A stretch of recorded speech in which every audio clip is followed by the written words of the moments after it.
for today's video ay gagawa tayo nito. Murang pang merienda or pwede rin namang pang business. Alam nyo ba na pwede tayong gumawa ng donut balls, baking or yeast powder? Yes, tama po ang narinig nyo. Nga budget friendly ang donut na ito. Pilang mga ingredients na ating kailangan. 1 cup, maglagay tayo ng 1 sachet na powdered milk. 1 cup na hot water, yung kulong-kulong water talaga. Mix natin ito para matunaw yung powdered milk na nilagay. At maglagay tayo ng 1 tablespoon na white sugar. Sa bowl, maglagay tayo ng 1½ cup all-purpose flour.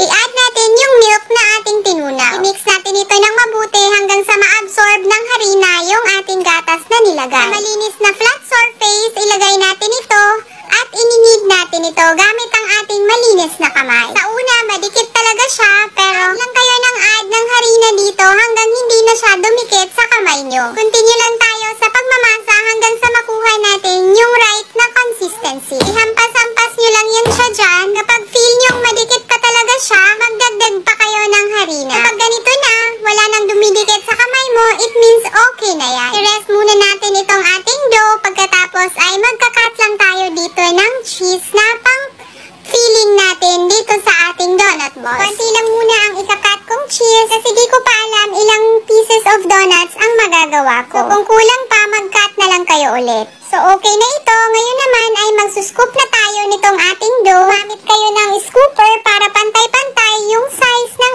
ating donut. Ilugin yan at i-flatten at lalagyan natin ito ng cheese. Ginamit ko palang cheese dito ay quick melt na cheese. Kahit anong cheese ay pwede nyo namang gamitin dito. Depende sa kung anong meron kayo sa bahay. Ganyan lang mga moms. Pagkalagay ng cheese, bilugin ito ulit. Ganyan lang kadali, okay?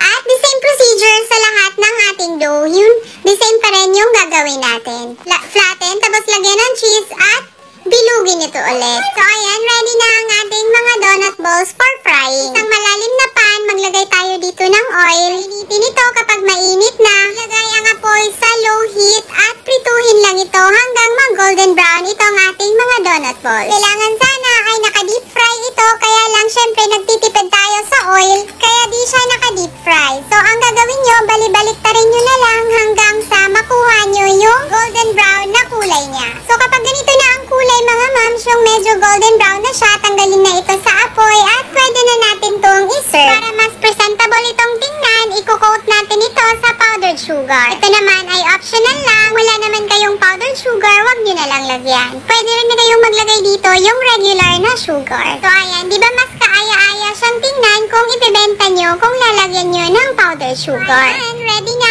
ang ating cheesy donut balls. So pwedeng-pwede nyo ibenta ito ng mga 5 pesos each. Paniguradong mabenta ito sa mga bata at syempre sa mga matatanda na rin. Si mismo ako, sarap na sarap talaga ako sa recipe na ito. Yung crunchy siya sa labas, tapos kapag kinain mo ay napaka-soft sa loob at napaka-cheesy.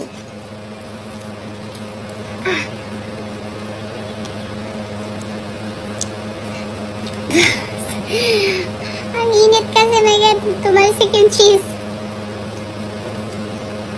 Wow!